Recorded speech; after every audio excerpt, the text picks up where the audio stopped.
The Cleveland Browns, a franchise that has been synonymous with such words as embarrassing, failure, cursed, lolcow, despicable, losers, pathetic.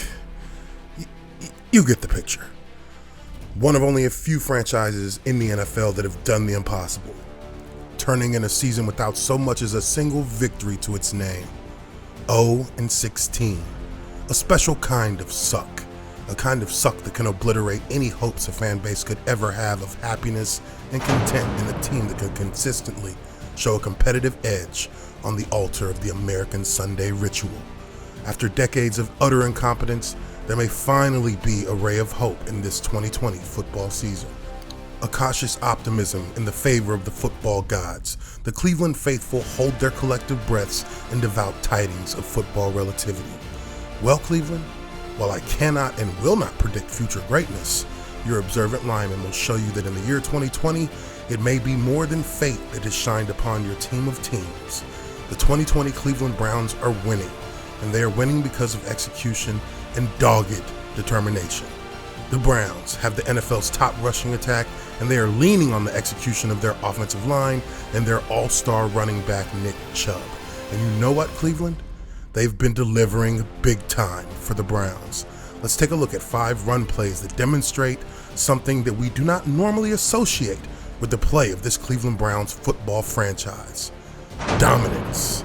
Their run game is dominant, and teams are being utterly dismantled by it, and that deserves a look from Coach Uche as we move into a pivotal Week 6 matchup against their most hated rival, Pittsburgh. I present to you the starting O-line for the Cleveland Browns football franchise. At left tackle, Jedrick Wills Jr. At left guard, Joel Bitonio. At center, J.C. Tretter. At right guard, Wyatt Teller. And at right tackle, Jack Conklin. All right, now let's take a look at this first play against Baltimore. Now, Baltimore, as we all know, usually sets up in a 3-4 defense. Now, this is a 3-4, what appears to be an under, but once they get a look at this formation from the Browns, they actually shift into a 4-man down lineman set with 3 linebackers. Essentially, they become a 4-3 under the linebackers over to the weak side. Now, what the Browns do here in the run game, we're going to take a look at from the end zone camera. Now, again, we look at this. This is going to be an outside zone to the left. The call linebacker 40 based on the alignment is a 4-3. Now, the important thing to remember here in this outside zone to the left is that each lineman has to protect the inside of the next lineman's block with their presence, with their eyesight. They have to be able to take off on the same track while keeping a peripheral on the lineman that's next to them. If there's any kind of inside threat, you have to pick that up on the run. That's how zone blocking works. So with this scheme here, with this number 40 as a called linebacker, the left guard is going to have to protect the inside of his left tackle. So the left tackle, 71, is going to be reaching 90. But if 90 takes a step to the inside, 71 has to stay on his track. So he's going to provide presence for the left guard. The left guard will end up picking up 90 if there was any kind of inside threat from a stunt or a run blitz. Now, in this situation, they're going to come off the line. They're going to run off the line full speed. They're going to make that diagnosis on the run. And if that inside threat is not there for the left guard, he's going to continue on up to number 40 at the linebacker, because that is the called linebacker. Now, with that, the center is going to have probably one of the hardest blocks on this play. He's got to reach that shade, and that's something he has to get done by himself. Now, the rules still apply. If that shade makes a move to his inside, then his right guard would take that block over. And with the right side of the line, you have the same situation here with the right guard is going to have to get through for his linebacker, who's going to be 48, but he's also going to have to provide presence for his right tackle, who has to cut off that backside 3 technique because he is the most dangerous threat to this play. If he penetrates, he has a straight shot at the running back, and that is going to put them in a pretty bad position. Now, as we see here, the left guard does make his diagnosis. He continues on up to his linebacker. I think that this receiver slash tight end is actually wrong here. He should be blocking that cornerback. But in this situation, while it doesn't destroy the play, it's definitely something that would have kept the running back from having to deal with any contact, as he does actually get through the line pretty cleanly here. There's going to be a lot of space in between those blocks from his offensive lineman, and his first contact will be with that DB that the receiver did not end up picking up. But in this situation, you expect that a running back would be able to get through the attempt on a tackle from a cornerback in the box like this.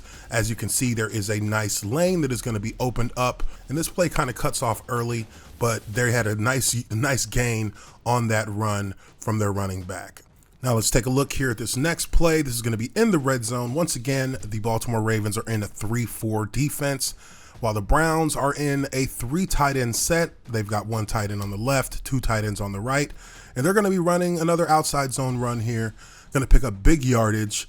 Their running back stable is absolutely dominant here. Let's take a look at the end zone film. Now with this, again, you're going to have the same kind of concept here. This is going to be a call that's going to come back to 48. The left side of our offensive line is going to have to dig out that backside of the outside zone. Again, you cannot allow penetration to come from the backside. That is the quickest path of disruption for an outside zone like this. If you're able to cut through that backside of the O-line, you can get to the running back on a pretty straight angle here. But on the front side of this, we can see that it's going to be all outside zone.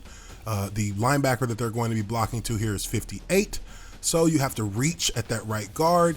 You cut out the backside with the backside guard. That opens up the center and the right tackle. They've got to do a good job of sticking on these second level blocks, because that's mainly going to be where the running back is going to have the most trouble. If they don't handle those blocks, then he's going to have to take on tackle attempts early. They do a good job here getting those guys covered up. The tight ends also get their defenders covered up. Not going to be great blocks from your tight ends, but as long as they don't allow penetration and give the lane that's intended for the running back, then they should be in good shape. And this offensive line does a really good job here on the backside with the tackle, keeping himself from being pressed down.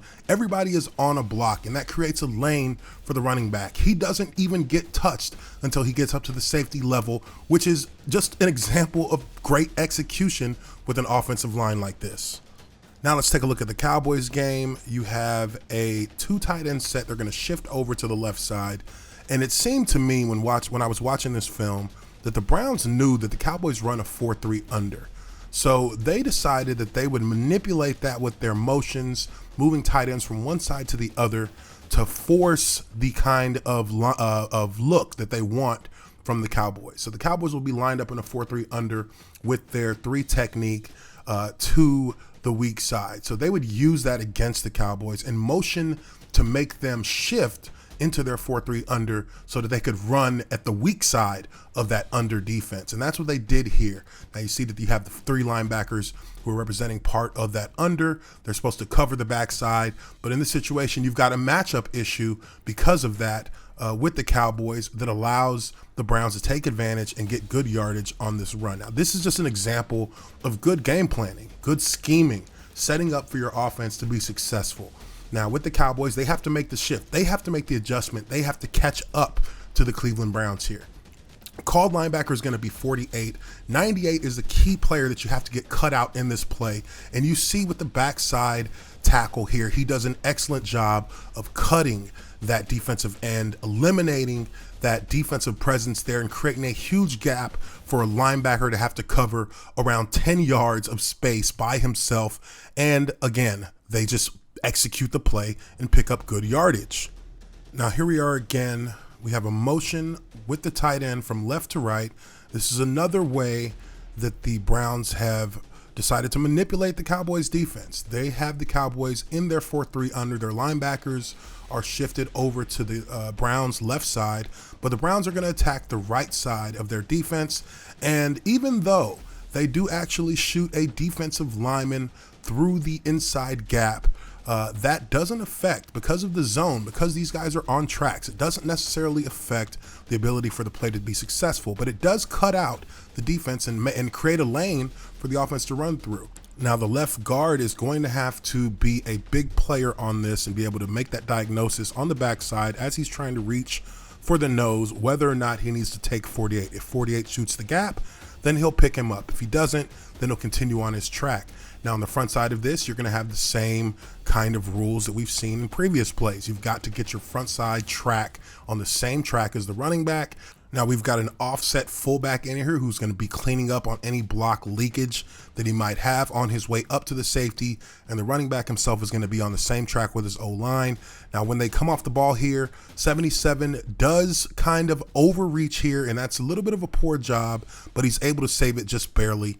And our backside left guard is able to recognize that 48's actually shooting his gun and trying to get into that gap and make that play on the backside. He pulls up and he picks up his block. That's great execution. The offensive line does a great job keeping that lane open, and you don't get first contact with Nick Chubb until around 9 yards into the run. Now, this is just a great example. If you take a look here, you've got a body on a body, Nick Chubb up through the lane in the offensive front, nobody around him. This is execution. This is how execution looks when you have a running back that's able to recognize the lanes that his offense is providing for him and make the plays that he makes. Now, his first real contact isn't until he gets up to a safety, and that's by design. So the Browns are doing a great job at getting their blocks sealed up, getting a body on a body, and that is paying dividends for their running game. That's why they're number one in the NFL. Now, this play here is a beautiful play. This is a play that really takes a keen execution to be able to get done right.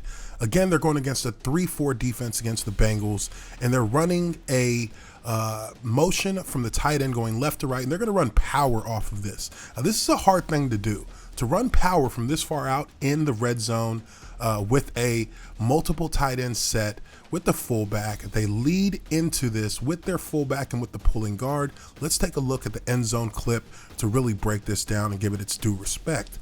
Now, this is a play that when I was in Jacksonville, we ran on numerous occasions. They motion their tight end from left to right. They're going against a 3-4, a solid 3-4 defense. This is your typical 3-4 defense, but the key here is going to be the double team with the right guard and the right tackle. They have to remove this double team and move that defender off the line of scrimmage with their eyes to the inside, making sure that they're aware of any threats that may be coming inside of their block. And in this situation here, what you're going to see typically from linebackers is in the red zone, you're either going to get a linebacker trying to shoot his gun and fire into that A gap inside of 77, or he's going to try to play hard over the top. Now, in this scenario, they do a decent job on the double team block, and you do actually have the linebacker 58 play over the top of this. Now, one thing that you have to keep in mind here is that with the fullback in the formation, with the tight end motioned over, the double team has to have eyes aware for the backside presence that could possibly come from 58 shooting the gap, or from 24 at the safety position actually playing into the box. And I think right here, 74, the right tackle, actually gets a mental error because he takes on 58 when 58 comes over the top. But 58 over the top is actually the Mike linebacker position that the pulling guard is going to be responsible for. Your fullback is going to fill in on 57, and your pulling guard is going to pull for 58. 58 is going to kind of mirror the pulling guard as he comes out on his block. So a little bit of a mistake right there, but really at the end of the day, these guys get bodies on bodies. They kick out the blocks that they take on, so it opens up a lane for the running back. Nick Chubb is going to take a vertical get off on his running track, because that is what you do with power plays. Power plays are generally A-gap plays that cut the defense directly down the middle, attack the middle of the defense. And here, the running back does have the freedom to kind of move around how he sees fit. Now, on this, again, it's great blocking. It's set up with the running back by design, going to take on that safety. That safety is a one-on-one with the running back. That's how they want it. And in this situation, 74 should have been looking at that safety over the top. It's who is inside. That's the guy who makes first contact on Nick Chubb. Now, Chubb obviously is a beast. He powers through it, and they get the touchdown. This is one of the reasons why the Cleveland Browns are so dominant right now in the running game. These guys get bodies on bodies, and they have running backs that run through the first tackle. Now, if they can continue to consistently execute in their run game the way that they have been, the Browns are going to give themselves the best chance to continue to be successful, to continue to win games based on this running attack. Their offensive line is doing a great job at getting guys blocked, getting guys cut out of gaps.